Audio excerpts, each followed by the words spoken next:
Bueno, ahí vamos esperando a ver cuántos se conectaron ya. Me hicieron reír un poco, pero bueno, así por lo menos nos vamos relajando un poquito. Arrancamos bien el cuatri, profe. Hay varios que este chat me lo voy a tener que guardar, porque tenemos uno que se quiere ir a otra materia, listo, restó. Después Walter sumó y los que le criticaban a Walter restaron. No, mal. Bueno, ¿cómo andan? Vieron que estamos mezclados Junín y Pergamino, ¿sí? No escriban más en el chat ahora que no los puedo leer, así arrancamos la clase. Voy a prender un poco la cámara, que hace mucho que no nos vemos un montón, que no nos vemos la cara, así por lo menos nos vemos un poco. A ver quiénes son los que tienen la posibilidad de prender la cámara. Prendan así, hacemos un paneo, los que pueden, y después la apagamos para no consumir tanto ancho de banda. No sé si se acordaban mi cara, con lo poco que la han visto. Está fachero, profe, igual. Me corté el pelo, ¿viste? Igual ya no suman, Ya ahora llegaron tarde, Entonces no le queda tan bien. Todo y ya está, ahora no suman. Ya no está tan fachero entonces. Profe. No sé, mientras se terminan de conectar, yo le voy a decir una sola cosa, a los que les guste el fútbol. Me encanta. Que les gusta el fútbol. Profe, yo soy independiente, Walter. Claro, exactamente. Vamos, no sé, fíjense quién va a poner. Grande América, profe. Yo igual no soy tan hincha de Boca. Vamos, Falcioni.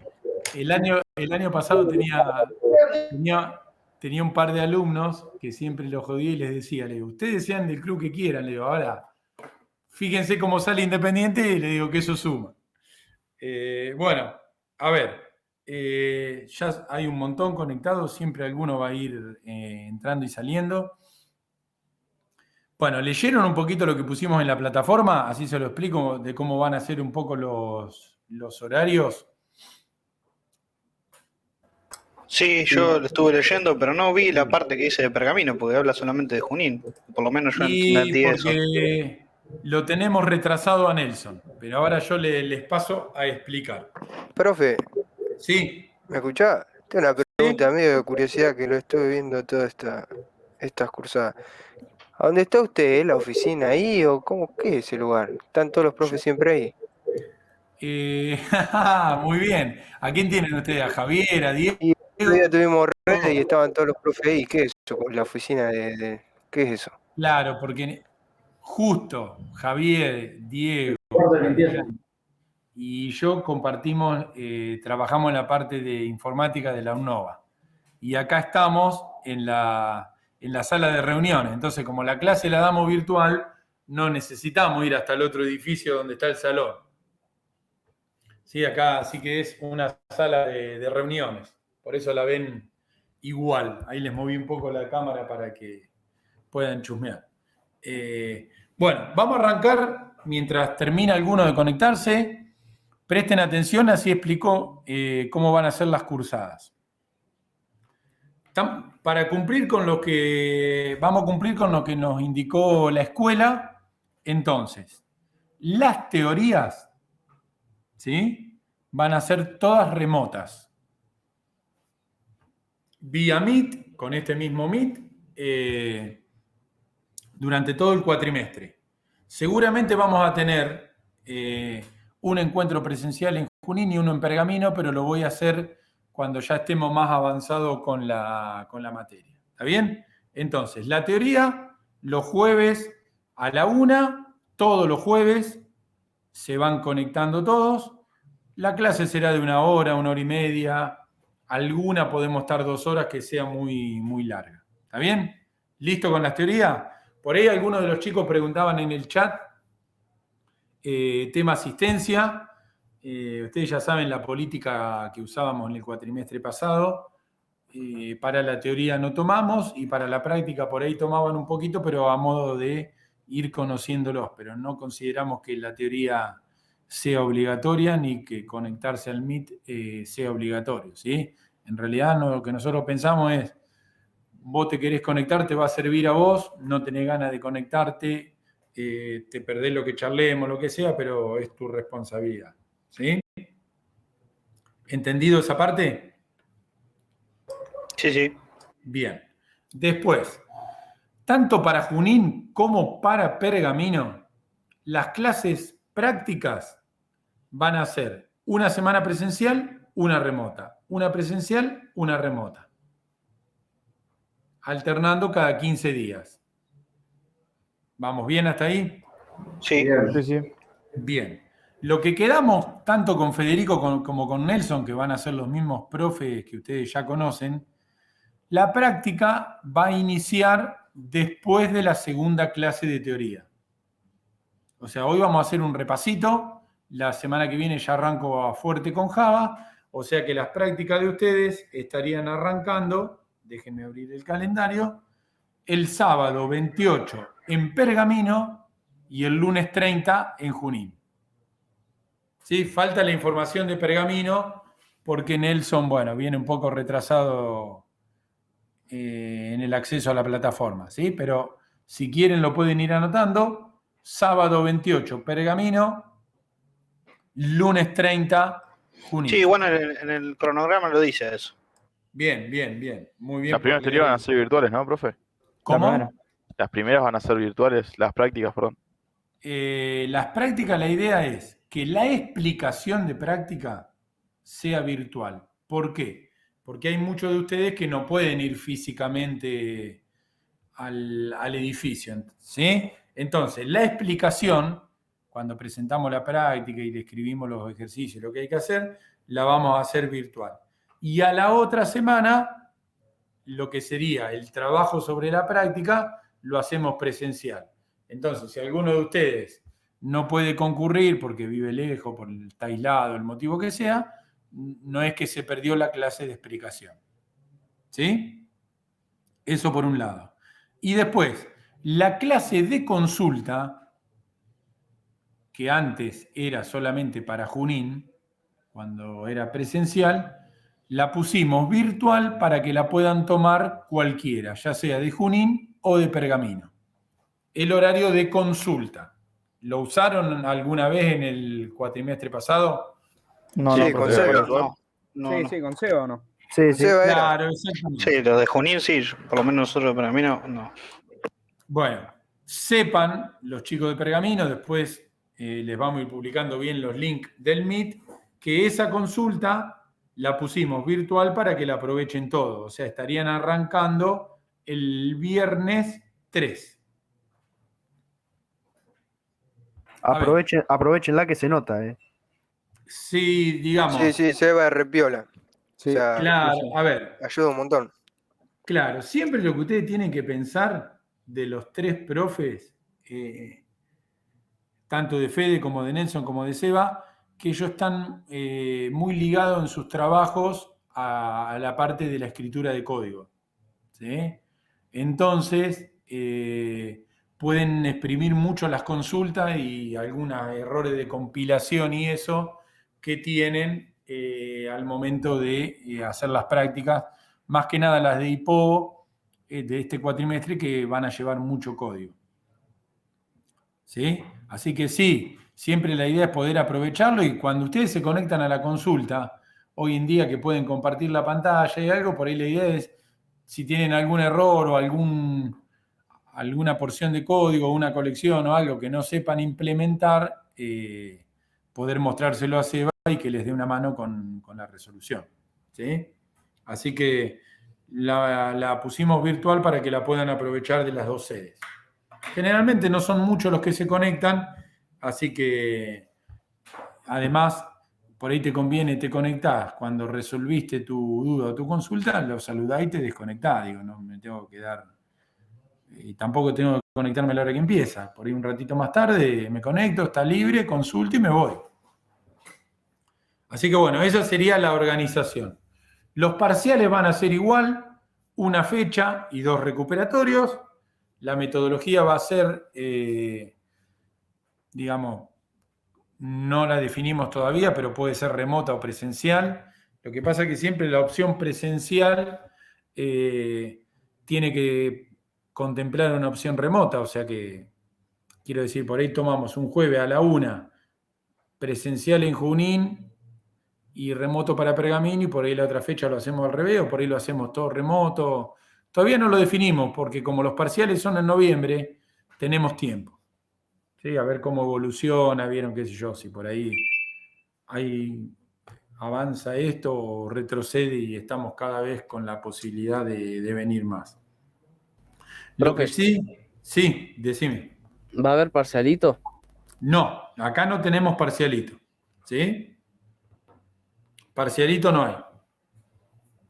El parcial en sí es un UML con mucho código. Vieron que en IO fue un UML con algo de código.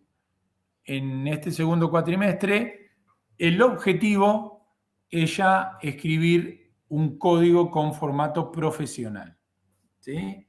Ahora paso a meterme en qué es lo que vamos a ver ahora en este cuatrimestre. Ustedes ya lograron escribir una buena base de código Java utilizando BlueJ. Bien. Lo primero que van a hacer en la práctica, en este cuatrimestre, van a cambiar de IDE. ¿Sí? Y ya van a... Entonces, ¿Cómo? eliminamos BlueJ. Claro, porque BlueJ es un IDE que se usa para aprender. Bien. Entonces, lo primero que ustedes van a hacer en la práctica, van a cambiar de IDE. Y ya vamos a instalar un IDE que se utiliza en las empresas para trabajar. Hoy en día pueden usar Android Studio, pueden usar NetBeans, Eclipse quedó un poquito relegado, y nosotros les vamos a pedir que utilicen IntelliJ. Después les vamos a explicar en la práctica cómo lo instalan y ese tipo de cosas. Esos IDE son súper completos, ¿sí? Nada que ver con BlueJ. Entonces, por ejemplo, esto lo van a ver bien en la práctica, pero por ejemplo no van a tener que escribir más un getter, un setter, un constructor. Digo, hay montones de métodos básicos y comunes que con botón derecho el IDE SOS se los escribe. Eso, digamos, ¿cómo lo ven? Está bueno. Y te ahorra tiempo. Sí, Claro. te ahorra un montón. Te ahorra un Pueden montón de cosas tiempo. fáciles. Sí, más que nada. No, además lo tedioso de poner los headers y los setters. Vieron ustedes que poner un get, un set o un constructor no me aporta nada ni siquiera como conocimiento. Entonces, ¿cuál es el objetivo de estos IDE, que son los que se usan de manera profesional? El objetivo es, bien, te resuelvo lo básico. Ahora, si lo básico lo tenés resuelto de manera muy rápida, le van a tener que escribir buen código en los métodos que llevan su lógica y su manejo de colecciones y ese tipo de cosas. Vamos a dejar, otro cambio que vamos a hacer, vamos a dejar de utilizar, o vamos a tratar de ir dejando de utilizar el vector y el array para ya resolver los ejercicios usando colecciones de las más avanzadas que nombramos el cuatrimestre pasado. Y bueno, nos vamos a ir haciendo cada vez más profesionales, tanto sea en el diseño del UML como en la escritura de código. Y toda la materia se va a tratar de eso, de hacer un mejor UML, poniendo la cardinalidad, poniendo la punta de la flecha, poniendo todo lo que se necesita, y en escribir mucho código, mucho. Pero no mucho, digo, de código repetitivo, ¿no? O sea, no van a escribir más un get o un set, van a escribir mucho código bueno, mucho código de calidad y usando componentes avanzados. Sí, digamos, cuando yo hablo de escribir mucho código es profesionalizar la escritura del código hacia allá, prepararlos para un ambiente de trabajo. ¿Sí? Van a renegar un poquito porque no les compile por esto, por el otro, pero los IDE, al ser mejores, te ayudan un montón. Obviamente todo en inglés. ¿Sí? Y para fin del cuatrimestre, tipo noviembre, mientras estemos haciendo la etapa de parciales, en la práctica van a ir haciendo una de las partes más lindas, que va a ser empezar a ponerle interfaz gráfica a lo que ustedes programan. ¿Sí? Van a empezar a hacer una ventana con botones, con combos, con ese tipo de cosas que interactúen con los objetos que ustedes hacen atrás. Entonces, se va a hacer mucho más atractivo el diseño de la aplicación. Y ya los vamos a dejar preparados para que el año que viene, en la materia de tercero, que sería PO, ahí ya van a diseñar una aplicación web de forma completa. ¿Sí? Cuando hagan PO, van a tener que saber hacer una aplicación web con base de datos y Java, obviamente. Entonces ahí ya cierran todo el conocimiento y pueden entregar o vender o hacer una aplicación web completa. ¿Sí? Así que la curva de aprendizaje va por esa línea. Lo que ustedes van a notar que en las clases de teoría que vayan viendo, yo voy a hacer hincapié sobre los mismos conceptos, pero cómo los bajo a código y todos los detalles y pormenores que tengo que escribir, que tengo que tener en cuenta al momento de escribir ese código. Que yo, con herencia... ¿Cómo? Como les estaba diciendo del examen, que el examen lo que pues, si ustedes tienen un cronograma en plataforma, espero que ya lo hayan visto, no sé si la reconstruyeron en la plataforma, pero tienen en la primera parte información general, donde está el programa, está el programa de contenido que vamos Es a otra ver. clase eso, me parece, ¿eh? ¿Quién se Está el metió? cronograma. Por ahí el profe, el chico que tenía otra clase ahora. Ah, claro. Ahí está, bien, Walter. Si no, por- Bien, no hay problema. Ustedes a lo mejor nunca lo probaron, pero si se conectan a dos Meet o a un Meet o a un Zoom, tengan cuidado que uno capta el sonido del otro, ¿sí? Sí, por un momento me sentí Y con perdido. Discord también pasa eso, profe. ¿Cómo? Eso pasa con Discord también. Si estás en Discord y estás en Meet y Claro, vos en el micrófono, ¿viste? se escucha todo lo de Discord. Así que bueno, yo lo que les diría es que el desafío, como decimos siempre, al margen de aprobar la materia, es para ustedes para aprender a programar ya muy cercano a lo que sería empezar a trabajar. ¿Sí? Ya con un IDE profesional y ese tipo de cosas. ¿Cómo? Les hago una pregunta y ya nos metemos en el repaso. A ver quién se anima a hablar un poquito. De lo que vieron hasta ahora, ¿qué opinan de desarrollar software con objetos? ¿Qué les gustó, no les gustó? ¿Lo ven complejo? ¿Lo ven más fácil? Si alguien le pregunta, che, ¿está bueno programar y programar con objetos? ¿Qué dirían? A ver quién se anima a hablar.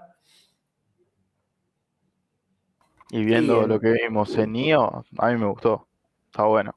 Pues vas viendo las relaciones que tienen los objetos o cómo se comunican entre sí. Claro. Sí, por ahí es más tangible que programación así imperativa. Claro, lineal. Claro. Que todo línea abajo, como que tenés que hacerlo todo vos.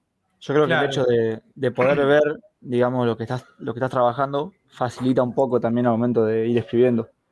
Porque ya no tenés que estar pensando por ahí en las líneas de código que tenés abajo, sino en saber que un objeto contiene tal cosa y trabajarlo directamente de ahí. Claro, y vieron que les permite modularizar más, porque digamos, vos te vas con... Estoy hablando cuando se pasaron a programar, no cuando hacían el UML. Yo me concentro en escribir el código de ese objeto, lo termino, después me concentro en el otro, y después me concentro en el otro, como que te permite ir haciendo como pequeñas burbujas de trabajo. Sí, te Sí, lo organizás bueno, mejor. Sí, a mí Bueno. también lo que me ayudó era el tema ese de por ahí separar, por decirlo así, tipo cada objeto que tiene que ser compatible con el otro, como que nada dependa de otra cosa. Eso estaba bueno. Es como Y más ustedes- potente también que la imperativa. Claro, pero ustedes piensen, ¿cuántos objetos poníamos en nuestro sistema? ¿10 como mucho? Sí, Lo que sí, hicimos. no Sí, mucho sí. más Sí, que eso. como una locura, sí. Claro, ustedes piensen que cuando ustedes entren a trabajar en alguna empresa, o si el día de mañana alguno incluso entra a trabajar acá con nosotros, nuestros diagramas de clase de las aplicaciones que hacemos, por ahí tienen 50, 100 clases, como mínimo, ¿sí? El guaraní tiene más de 300, para que se den una idea de un sistema que ustedes usan. Entonces, es imposible tener una persona que conozca todo. Por eso, cuando nosotros les contamos y le hacemos hincapié que la programación orientada a objetos está justamente orientada a dividir en partes. Entonces yo puedo agarrar a 3 o 4 de ustedes y se encargan de 10 objetos. Otros 3 o 4 se encargan de otros 20 objetos. Y así me permite modularizar, ¿sí? Y eso es lo que nos está permitiendo hoy a nosotros como programadores trabajar para una empresa que esté en capital o que esté en el exterior, ¿sí?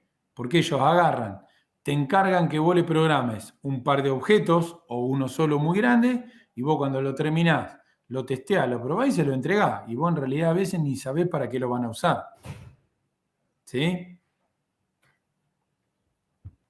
¿Se entiende? Sí, sí. Sí, sí, perfecto. Bien. Y lo otro que yo les quería dejar, digo, total, el repaso es muy sencillo, ahora nos metemos. Digo, le quería dejar como reflexión que la pandemia nos ayudó mucho a los informáticos y más que nada al área de programación con el trabajo remoto. O sea, hoy en día yo puedo estar sentado en mi casa o donde están ustedes ahora, en su casa, donde sea, y pueden estar trabajando 8 horas para una empresa de Buenos Aires, cobrando un sueldo de los que se paga en capital, ¿sí? O sea, ténganlo en cuenta porque hoy en día progresar en nuestro rubro, en el de programación y el de sistemas, ya no es más irse a Buenos Aires para trabajar en una empresa grosa o irme a Córdoba o irme a Rosario. O sea, hoy en día está faltando tanta gente que sepa programar, pero falta porque hay más trabajo de la gente que lo aprende, que realmente la oportunidad laboral que tienen en los próximos años es gigante. Y lo mejor es que lo pueden hacer desde Junín, desde Pergamino, desde Colón, de donde sean, ¿sí? Sentados en su escritorio y cobrando sueldos de los que pagan en capital o en el exterior, ¿sí? Entonces, estamos con una oportunidad gigante, sobra trabajo, les digo que sobra trabajo, y sobran ofertas laborales, así que al que le gusta y lo puede aprovechar, prepárese bien con estas materias porque ya el año que viene pueden estar laburando con Java o con otro lenguaje orientado a objetos mientras estudian tranquilamente, ¿sí? Les digo porque nosotros incluso hoy estoy buscando algunos estudiantes que puedan ingresar acá al área de sistema nuestro y no conseguimos, ¿sí? Fíjense el faltante que hay de gente. Así que bueno, estamos Profe, en una buena... Sí, tengo una pregunta con lo que acabaste de decir.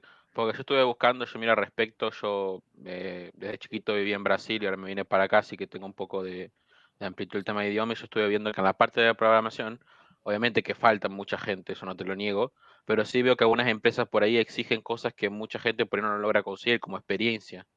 ¿Ustedes no consiguen porque ustedes exigen de más o porque ustedes realmente no tienen gente para eso? te digo, primer lugar, por ejemplo, ¿qué usas como red para consultar? ¿LinkedIn? No, yo me informo yo la verdad que te estoy dando información general. El chabón que yo miré trabaja en Australia, es brasilero. O sea, es una información general y veo bastante Claro. gente reclamando, más que nada programadores iniciantes, siendo sincero, que las empresas te piden 3 años de experiencia y una cosa que por ahí no logras tenerlo. Claro, primero que nada, ustedes tienen que pensar que la metodología que aprendieron ustedes en el primer cuatrimestre y vamos a seguir fomentando de pensar la programación en objetos es conceptual y es genérica, ¿sí? Después, yo como lenguaje puedo utilizar Java, Python, Ruby, no sé, millones de lenguajes que trabajan sobre el paradigma de objetos. Primer detalle que no tengo que tener miedo cuando vea una oferta o un lugar para postularme, si por ejemplo me dicen necesito un programador C#, C# es el lenguaje de Microsoft basado en objetos. Y vos vas a decir, no, yo sé Java, postulate igual. Porque a la empresa, si tiene la necesidad y tiene la mente abierta, Si yo necesito un programador Java y sabe otro lenguaje de objetos, no tardo nada en formarlo con Java, ¿sí? Entonces, algo que cuando uno no tiene mucha experiencia buscando, te asustan un poco los términos o los lenguajes o las herramientas que piden, y a veces cuando uno las googlea son parecidas a las que uno usa, ¿sí? Y hay que postularse igual. Y después el tema de la experiencia, por supuesto que es un condicionante, pero la verdad, hoy en día, nosotros buscamos, por ejemplo, sin experiencia y no puedo conseguir. O sea, es tanto el faltante que yo me postularía a todo lo que más o menos entiendo que puedo saber. Por ejemplo, ustedes sabiendo Java cuando estén en diciembre, pueden postularse a un laburo que diga, busco gente que sepa para desarrollo móvil, ¿sí? Para Android, por ejemplo. Si el desarrollo móvil para Android está basado en objetos y está basado en Java. Si vos sabés Python o Ruby, te formo igual, ¿me entendés? Digo, no hay que asustarse con la cantidad de herramientas que piden y hay que postularse igual porque hay veces que son muy parecidas a las que ya conocemos, ¿sí? No sé si más o menos te respondo, pero digo, y el tema de la experiencia, sí, el nene mío también me dice, ¿cómo voy a hacer cuando empiece a trabajar? Dice, si siempre piden con experiencia. Y bueno, hay que mandarse igual y en algún lado van a decir, bueno, te tomo igual aunque no tenga experiencia y ahí hiciste tu primer trabajo. ¿Sí? Digamos, es así. Bueno, profe, perdón, una pregunta. ¿Cuántos años vos tenés en el área de la programación? Yo tengo 47 años y trabajo programando desde los 22, 23, cuando me Creo que voy a hacer recibí. una Así que pregunta que creo que todos acá quieren saber. Vos con tus 40 años de experiencia, ¿nos puedes decir que nos puedes dar consejo al empezar a trabajar en esta área, más que nada? yo lo primero que te diría, piensen que en la época que yo arranqué a programar, hace más de 20 y pico años, no existían los lenguajes orientados a objetos, ¿sí? Usábamos tipo Pascal, Visual Basic 6, y fuimos evolucionando y todo el tiempo tenemos que aprender. Yo como consejo te diría, lo primero que tienen que hacer ustedes, no cerrarse ni ser fanático de ningún lenguaje ni de ninguna herramienta. A ver, ¿qué quiero decir yo? Aprendan un poquito de Windows, un poquito de Linux. ¿Sí? Aprendan un poquito, o sea, de objetos aprendan un poquito de Java, que lo van a ver en la materia, pero si el día de mañana pueden leer un tutorial o hacer algo con Ruby, con Python, siempre te da un poquito más de experiencia y de amplitud mental, ¿sí? Y lo mismo les va a pasar con los IDE que vamos a usar en la materia. Yo te nombré 4. Ahora, vos me decís, ¿cuál es el mejor? Y yo te diría, ninguno es mejor, son todos iguales. Pero no se hagan fanáticos de una herramienta, porque, por ejemplo, si yo me hago fanático de Linux, vamos a poner un ejemplo. Entonces yo digo, programo en Linux con el IDE Eclipse, y soy fanático de eso. Y si me postulo y la empresa a la que entro usa todo Windows, que en Capital hay un montón, usa todas las herramientas de Microsoft, ¿qué hago? ¿Me entendés? Entonces digo, aprender un poquito de cada cosa, todo lo que puedan, y recién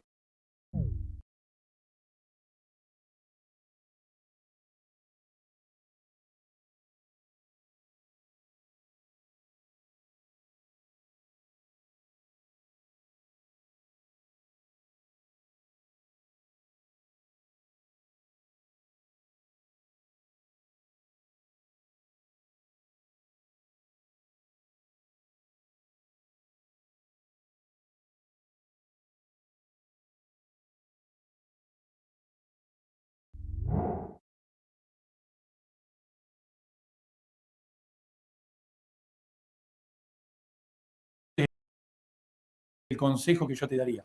Y después no van a dejar de estudiar nunca. Digamos, no sé si es bueno o malo, porque todo el tiempo aparecen cosas nuevas. En realidad eso es para ser un buen programador, ¿no? Porque si quieres no No, se aprende más nada y... no, para trabajar en el área de informática, ya sea en redes, en servidores, en el área que te guste, te la va a pasar estudiando porque la tecnología avanza mucho. ¿Sí? Digamos, no es como si yo, por ejemplo, me recibiera de abogado, donde las actualizaciones de las leyes son mucho más lerdas. ¿Se entiende lo que quiero decir? O sea, vamos a vivir estudiando. Pero le aseguro que está bueno. Y digamos, la mejor parte pasó en la pandemia para nosotros, que el trabajo remoto se hizo muy común. Entonces no necesito mudarme o irme a una ciudad gigante para tener un buen laburo, ¿sí? Y para ganar bien. Lo puedo hacer sentado desde mi casa, de una oficina o de donde yo quiera. Profe, Sí. ¿la parte de redes también tiene mucha demanda laboral? ¿O es más tranqui? Lo que pasa que las empresas, a ver cómo te lo puedo explicar, necesitan menos gente de redes que de programación. No sé cómo decírtelo, a lo mejor con 3 o 4 personas en redes mantenés una empresa. Estoy hablando de la parte de los servidores y de las redes, no el que instala el cable, ¿no? Sí, sí, Y sí, a lo sí. mejor esa empresa tiene 100 programadores. Lo que pasa que esas 4 o 5 personas que trabajan en redes van a ganar mucho más que la gente que está programando común. ¿Se entiende? O sea, lo masivo está en la programación, pero cobra más por ahí la gente que está en redes, que va a cobrar igual a los que son encargados de los equipos de programación. Sí, pero por ende tiene más responsabilidades también, ¿no? Pero claro, obviamente. Sí. Pero les aseguro que hoy hay trabajo para todo el mundo y no va a parar, porque todo lo que sea informática, redes, todo, o sea, no va a parar de crecer. Tan simple como eso. Bueno, vamos a concentrarnos muy rápidamente en el repaso, porque a mí me gusta este tipo de charla, digo, porque ustedes están descubriendo lo que es la carrera ya en segundo año, digo, y uno ya va formando un cierto gustito personal, ¿sí? Digo, me gusta más programar, me gustan más los servidores, me gusta más la parte de administrar una red, y uno va formando su perfil, ¿sí? Ojo, les puede pasar también que prueban un laburo, qué sé yo, trabajando de programación y dicen no me gusta, y buscan otro rubro dentro de la informática, digo. Hasta que también no trabajen realmente en algún lugar, por ahí no van a poder terminar de definir lo que les gusta. Pero bueno, siempre la mente abierta, acuérdense de eso. Nunca fanáticos de ninguna herramienta para que no te cierre ninguna puerta laboral. Y yo les aseguro que me pasó a mí hace 25 años y les pasa a los chicos que entran a trabajar hoy, siempre te sentís un salame cuando entras a trabajar a un lugar nuevo. ¿Sí? Si ustedes piensan eso y tienen miedo de decir, voy a entrar a un lugar y no voy a saber nada, sí, no vas a saber nada al lado del que ya está. Pero una vez que entras en ritmo, vas aprendiendo lo que necesitas, ¿sí? No tengan miedo a postularse a donde se les ocurra. De última, ¿qué puede pasar de malo? No los van a llamar. Y el no ya lo tenés. Claro, pero piensen eso, ¿eh? Y rompan con la vergüenza y con el miedo. No, acá no me postulo porque dice React. ¿Y qué será? No tengo idea. O acá no me postulo porque dice 1 año de experiencia y no lo tengo. Manda igual, porque muchas veces necesitan, te llaman igual o les gusta la carrera que estás estudiando y después la empresa te termina de formar, ¿sí? Eso es muy importante. Claro, por ahí te pegan una ayuda a ellos. O sea, te enseñan lo que te falta y ya está. Si ellos quieren, te usan como herramienta. Yo, si ustedes me preguntan a mí, hoy hay una tendencia muy grande donde las empresas, y nosotros también, yo prefiero un chico como ustedes, que esté cursando la carrera o que esté recién recibido, a una persona que haga 10 años que programa. ¿Pero por qué? Porque ustedes no tienen vicios. ¿Sí? Ustedes no van a decir, no, porque yo cuando trabajaba en tal lado programaba. ¿Me entendés? Entonces la misma empresa te forma, te capacita, te da cursos de inglés, te forma a su gusto. Por eso les digo, muchas veces es preferible el perfil de ustedes, nuevos, egresados o estudiando, que un programador de 10 años. Así que bueno. Bueno, voy a compartir un poquito la diapositiva. Nos distrajimos con esta parte, pero la verdad que a mí me gusta mucho porque digo, es contarles un poco también las inquietudes de ustedes que tienen de decir, che, ¿y cómo me irá, cómo me puedo desenvolver el día de mañana trabajando? ¿Sí? Así que bueno. Bueno, ¿ven ahí un poquito la solapita que compartí? Sí, sí. Bien, Perfecto. vamos a ir pasándola rápida. Bueno, los docentes somos los mismos. Lo de las evaluaciones es con un parcial. Si tienen alguna entrega y eso, pues lo vamos a ir definiendo. Va a ser virtual, profe, ¿no? El parcial. Viste que yo les dije al principio, no lo tenemos bien definido porque como van a ser en noviembre, por ahí para noviembre la UNOVA dice se terminó la virtualidad y estamos todos dentro del aula. ¿Viste? ¿Qué sé yo? Claro, sí, sí. No nos apresuremos, en octubre lo definimos. Bueno, los contenidos son, si ustedes miran esto que dice acá, es lo mismo que vimos, nada más que en lugar de ver el concepto teórico, va a ser estrictamente aplicado a escritura de código y van a hacerse semi-junior en código Java, ¿sí? O junior de código Java. ¿Vieron cuando ustedes ven los avisos, que hoy uno de los chicos me preguntaba, y dicen a veces, busco programador junior Java o junior Python o junior Ruby? Bueno, junior sería el conocimiento que ustedes van a tener en noviembre, para que tengan una idea. ¿Está bien? Y esta herramienta que se llama Swing es la que me permite hacer las interfaces gráficas. O sea, ya poder hacer una ventanita con botones, con un combo y con un montón de cosas. Entonces podemos armar nuestra primera interfaz.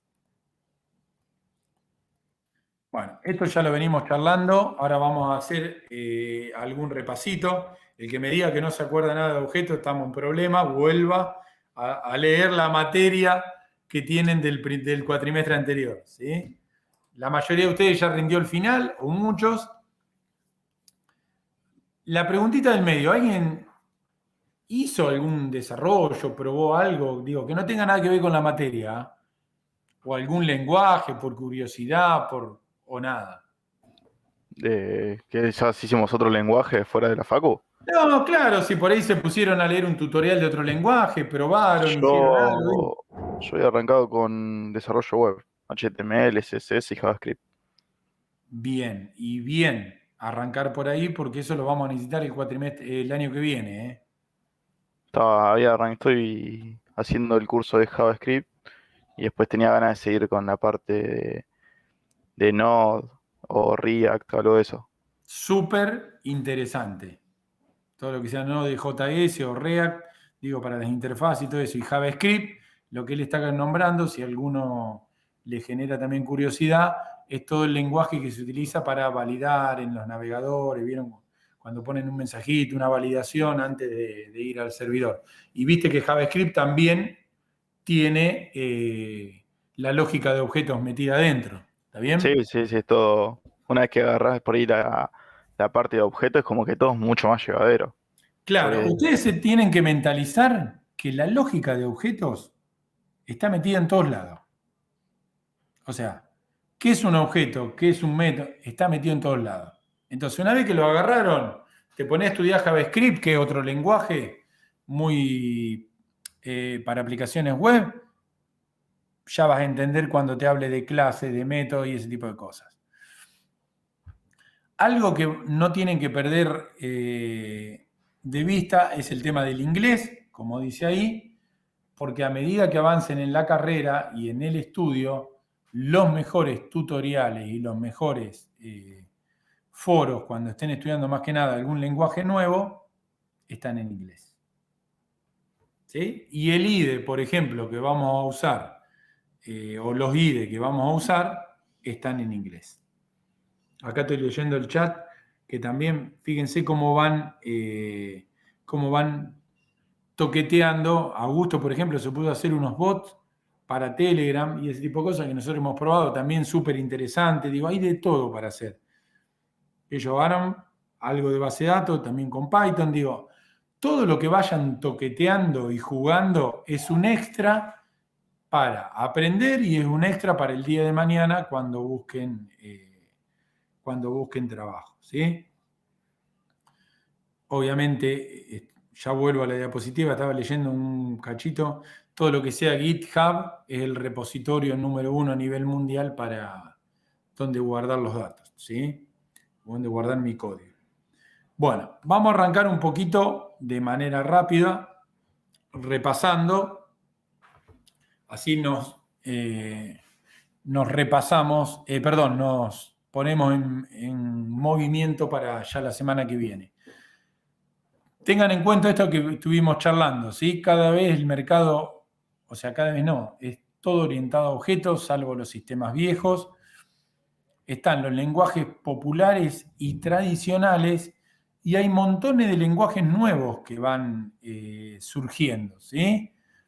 Siempre cuando aparezca un lenguaje nuevo, que algunos incluso son largados por Google, yo lo que les recomendaría es que le den a ese lenguaje un año de madurez, ¿sí?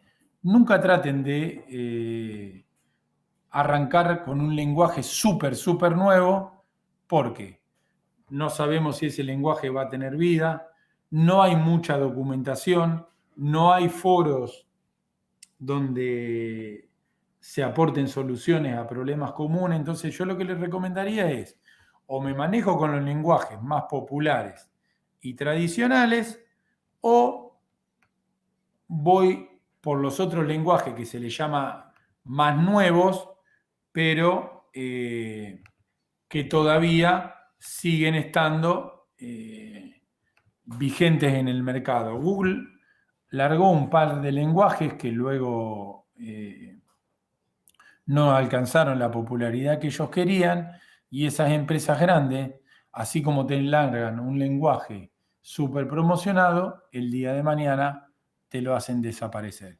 Y vos te quedás ahí en el medio.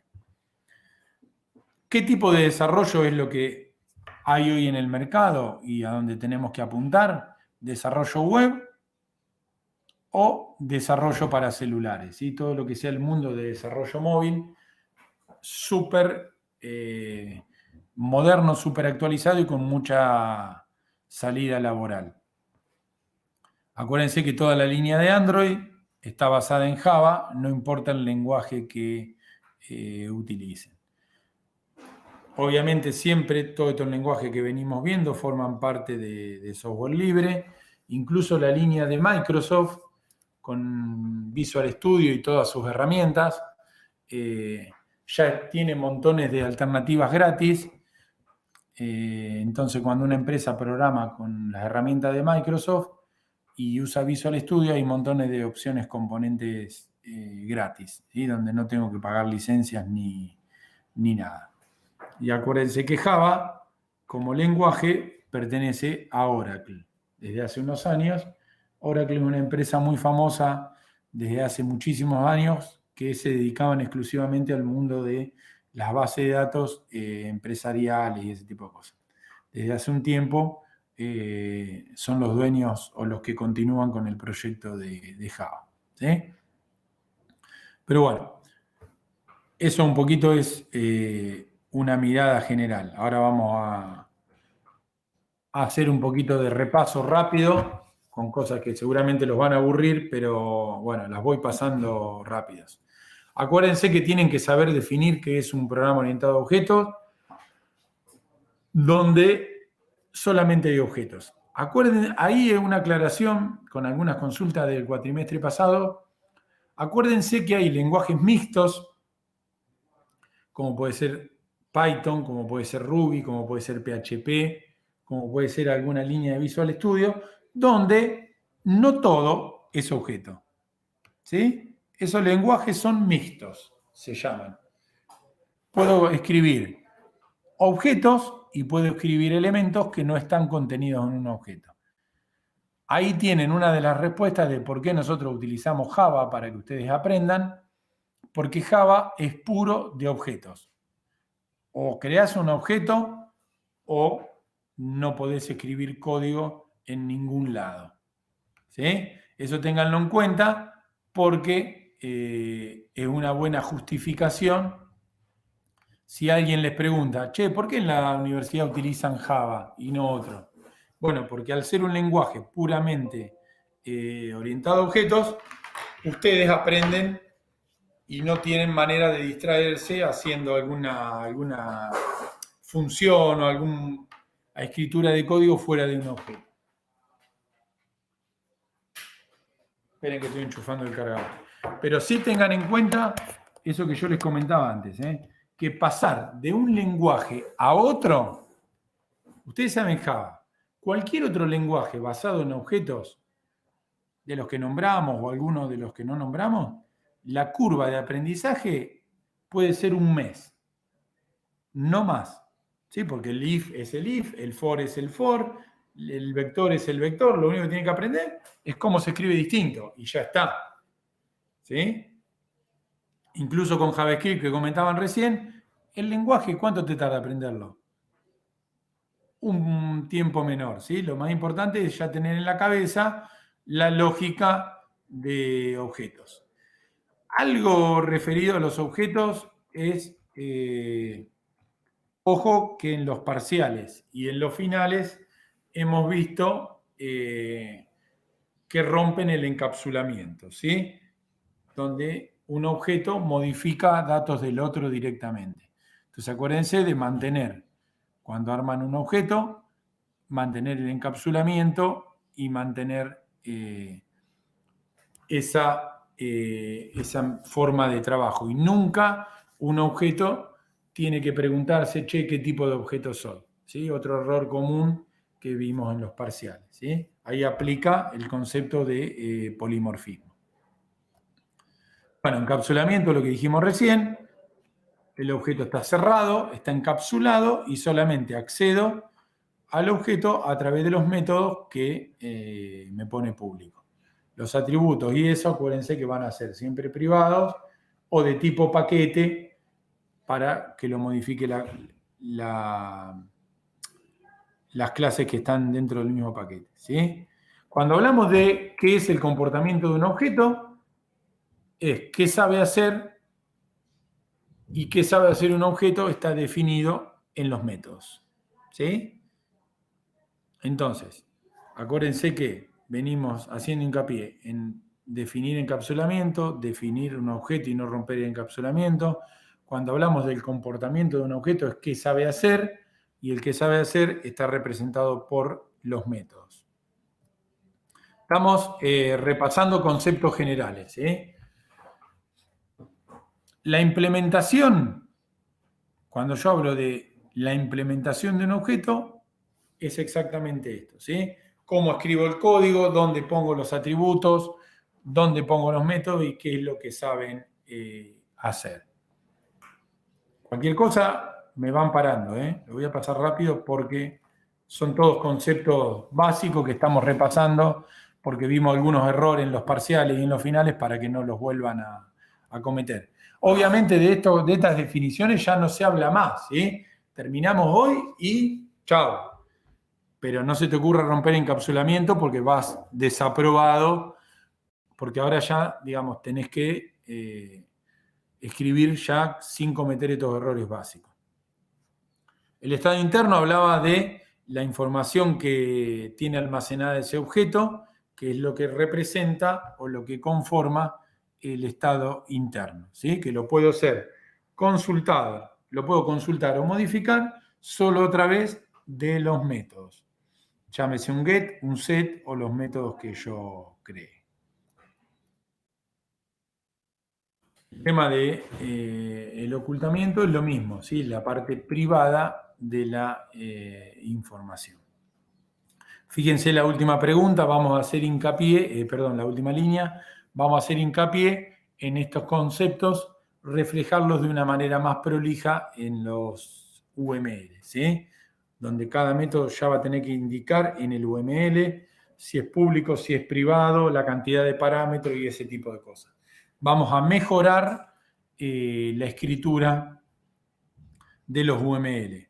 Y el problema no es que solamente la vamos a mejorar, sino que van a tener que hacerla, esa mejora, en el mismo tiempo que hoy les llevaba a hacer el UML con menos detalles, ¿sí? O sea, ustedes van a ir adquiriendo velocidad en la resolución de los problemas, porque eso obviamente es lo que hace que ustedes piensen un poquito más rápido. ¿Sí? Se dan cuenta, digamos, a lo que apuntamos. Tienen que pensar más rápido, con mejor calidad. ¿Y dónde van a gastar ese tiempo que ahorren? Escribiendo código. ¿Sí? ¿Se dan cuenta?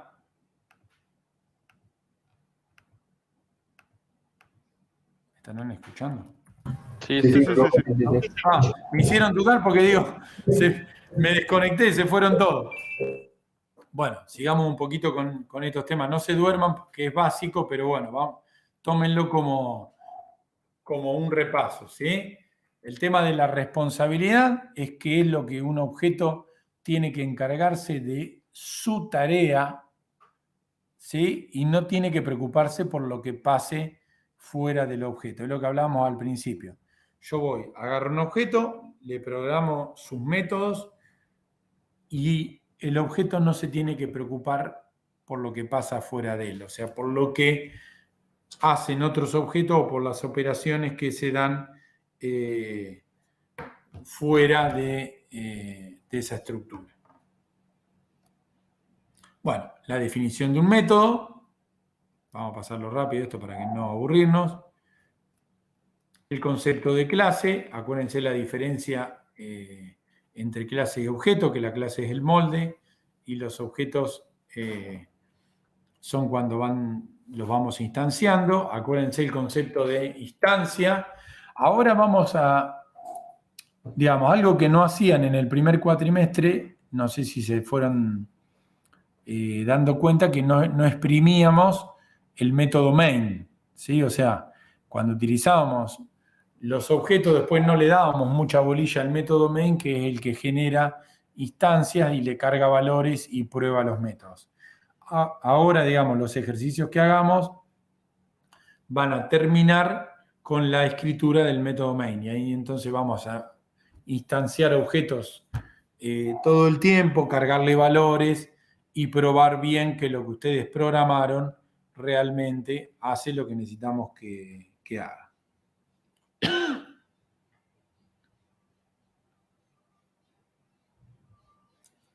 Bien. Bueno, clase de instancia ya lo charlamos. Vamos a hacer mucho hincapié en el polimorfismo. Acuérdense que el polimorfismo era cuando tengo en una relación de herencia, tengo el mismo método con el mismo nombre en las clases hija y automáticamente, de acuerdo al tipo de objeto que sea, por ejemplo, la figura geométrica, acuérdense que tengo el cuadrado y el círculo que tienen el método dibujar y en base al tipo de objeto que estoy utilizando, sabe si ejecutar el dibujar del cuadrado o del círculo. Digo, eso lo vamos a pasar de un concepto muy teórico a probarlo muchísimo. Bueno, el tema de herencia lo vamos a programar de manera bastante prolija. Lo voy pasando un poco más rápido. El tema de la nomenclatura va a ser muy importante, que escriban bien los nombres, con la mayúscula que corresponde, con la minúscula cuando va, digo que no abrevien y ese tipo de cosas. Y uno de los mayores ítems con los que van a renegar va a ser la diapositiva esta, con patrones. ¿Se acuerdan que vimos 5 patrones? Sí. Bien. La tarea en este segundo cuatrimestre va a ser, bueno, vamos a agarrar 3 o 4 de esos patrones y los vamos a programar. Vamos a agarrar el patrón state y vamos a hacer un ejemplo programándolo. Vamos a agarrar el patrón composite y vamos a hacer un ejemplo y lo vamos a programar. O sea, vamos a bajar estos patrones que vimos a código. Ese va a ser el primer problema. Y el segundo va a ser que les vamos a explicar, o les voy a explicar yo, porque esa tarea es mía, el resto de los patrones que existen para que los conozcan en forma teórica, ¿sí? El resto de los patrones no son los más utilizados, pero tienen que saber que existen.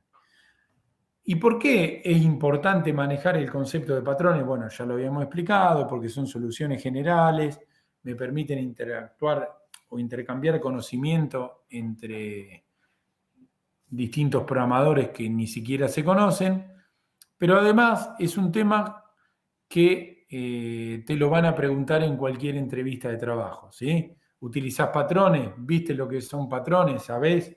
Y eso va a marcar el cierto nivel de conocimiento o de profundidad en un lenguaje orientado a objetos, ¿sí? Y piensen que los patrones son genéricos para cualquier lenguaje, ¿sí? Porque acuérdense que la definición de patrón está ligada a la teoría de objetos. No importa si lo haces con Java, con Ruby, con C#, con el lenguaje que se te dé la gana, ¿sí? Así que el tema de patrones lo vamos a seguir profundizando, no se lo van a sacar de encima por ahora, sino que vamos a seguir profundizándolo. Acá a modo de repaso teníamos para qué sirve ese tipo de cosas, pero bueno, yo para no aburrirlos, ahí lo tienen colgado en la clase. Pero sepan que los patrones van a estar y van a estar cada vez más presentes. No sé cómo le había resultado cuando lo vieron en el cuatrimestre pasado. Si alguien quiere comentarme algo, digo, si le pareció algo raro, algo, no sé, ¿qué sensación les dejó? El tema una vez cuando lo vas a aplicar, porque la teoría capaz que con muchos cuadros y todo eso se te hace complicado, pero después una vez que lo aplicás, como que lo vas entendiendo un poquito más. Sí, el secreto, está perfecto tu comentario, digamos, porque el secreto del patrón es bajarlo a código, ¿sí? Para terminar de entenderlo en mi cabeza. Por eso que nosotros, de esos 4 o 5 que explicamos, vamos a elegir los 2 o 3 más comunes para bajarlos a código. Pero siempre acuérdense que el tema de utilizar patrones tiene dos finalidades. Primero, utilizar soluciones que otros ya pensaron y sabemos que funcionan. Y el segundo objetivo es que si ese código que yo escribí y ese diseño que yo pensé lo comparto con un programador que nunca trabajó en el proyecto, si yo le digo, mira, acá en esta parte utilicé un patrón composite y en esta un state, ya le da cierta formalidad y cierta forma de entender ese código que yo vengo trabajando, ¿sí? Así que bueno, la idea es esa. La semana que viene ya arrancamos hablando de Java, ¿sí? Y ya arrancamos hablando del lenguaje. Java en concreto, o sea, qué particularidad, qué detalle, qué tengo que hacer, cómo funciona la máquina virtual. Digo, ya nos vamos a meter a un montón de situaciones. Y ya les voy a tirar el jueves que viene cuál es el IDE que tienen que ir descargando para realizar la práctica. ¿Sí? Bueno, profe. Así que bueno, nos vemos. No tienen práctica, no tienen nada. Jueves que viene a la 1 nos vemos. Nos hablamos acá por el Meet. ¿Sí? Joya, profe. Chao, profe, gracias.